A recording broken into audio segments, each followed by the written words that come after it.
Hey everyone, and welcome. If you're ready to absolutely nail the physics section on your exams, you are in the perfect spot. Today we are going to crack the code on two super important topics, velocity and motion under gravity. So let's get right into it. You know the ones I'm talking about, right? Those questions about trains passing each other or stones being thrown from towers.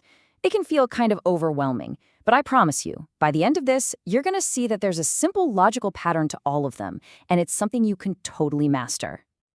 So here's our game plan for today. First, we're going to get a solid grip on relative velocity. Then we'll tackle motion under gravity. After that, the fun part, we'll jump into solving some problems just like a pro. And we'll wrap it all up with a killer exam cheat sheet to make sure all this stuff sticks.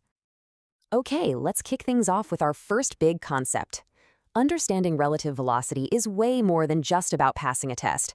It's a fundamental idea that pilots and engineers use every single day to figure out how things move in relation to each other. It's pretty cool stuff. So what does that actually mean in simple terms? Well, think about being at an airport on one of those moving walkways. Your speed to someone standing still isn't just how fast you're walking, right? It's your walking speed plus the speed of the walkway. That vector difference part just means that direction is key, but for problems where things are moving along the same line, it's really just simple subtraction. And here it is. This is the one formula you've got to remember. The velocity of object A from the perspective of object B is just the velocity of A minus the velocity of B. We're just finding the difference. It's literally that simple. This little equation right here is the key to solving all those train and car problems. All right, great. Let's move on to our next major topic. Now, this one is an absolute classic on physics exams. But the best part about it, once you learn the rules of the game, it's incredibly predictable. There are no surprises here. Now, the most important part of this slide is the assumptions we make. This is a huge deal, you guys. For these exam problems, gravity is this perfect, constant force. We round g down to a nice, clean 10, and we basically pretend that air resistance doesn't even exist. And why do we do that? To make these otherwise complex problems totally solvable with just a bit of algebra. These three equations, they are your absolute best friends for these problems. This is your toolkit. Seriously, every single piece of information a question gives you, height, time, speed, is gonna slot right into one of these. You've got to burn these into your brain. Okay, enough with the theory. The real confidence comes when you start applying this stuff. So let's roll up our sleeves and actually solve some real exam-style questions step by step. This is where the rubber meets the road.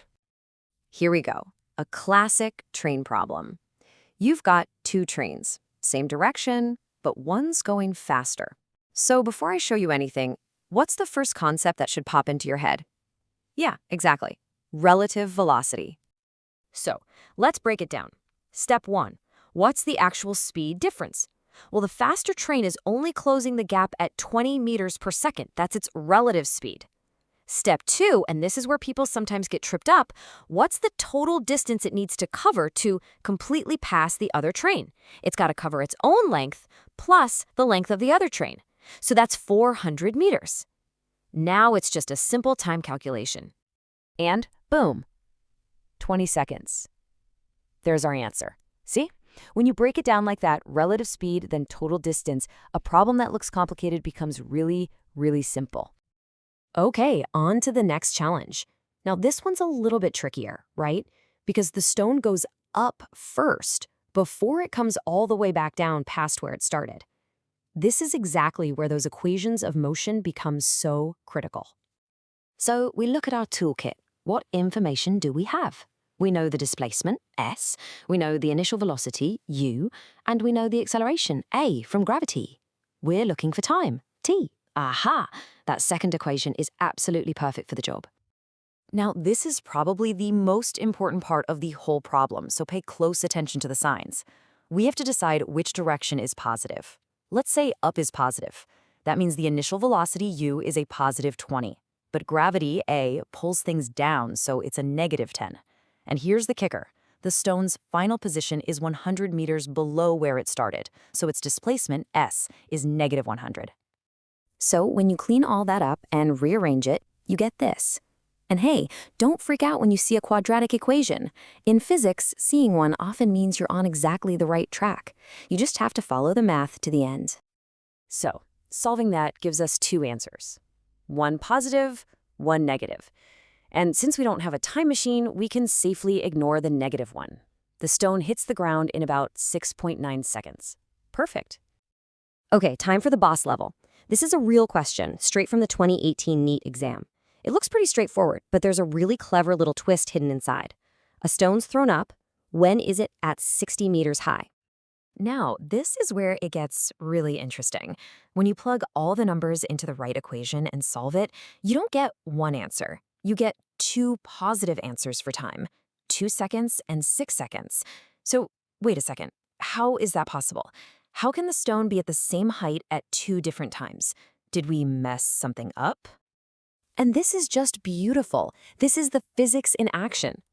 Think about the path of the stone. It goes up, right? It passes the 60-meter mark at 2 seconds on the way up. Then it keeps going to its peak, it stops for an instant, and then it starts falling back down. And it passes that exact same 60-meter mark at 6 seconds on the way down. Both answers are totally correct. That was fantastic work. We've gone through the concepts, we've applied them to problems. Now it's time for the final huddle. Let's boil everything down into the absolute must-know, high-value points you need locked and loaded for your exam. Okay, here are the takeaways. For an object thrown up that lands at the same height, the time it takes to go up is the exact same as the time it takes to come down. The max height it reaches is u squared over 2g. The total time it's in the air is 2u over g. And for things moving in the same direction, relative velocity is just the difference in their speeds. Screenshot this. Write it down. Get these locked in. So there you have it. We've broken down the theory. We've worked through real exam problems step by step. You now have the toolkit and the strategy to handle these questions with total confidence. The only question left is, what problem are you going to conquer next?